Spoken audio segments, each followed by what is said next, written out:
शमशाने शयानं महास्थाने वासं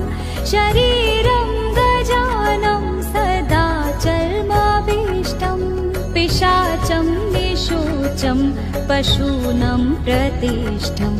भजे पार्वती वल्लभं नीलकण्ठम् फणिनागकण्ठे भुजङ्गधनिकं गले रुण्डमालं महावीरशूरं कटिव्याघ्रचर्मं चिताभस्मलेपं भजे पार्वती वल्लभं नीलकण्ठम् शिरःशुद्धगङ्गा शिवा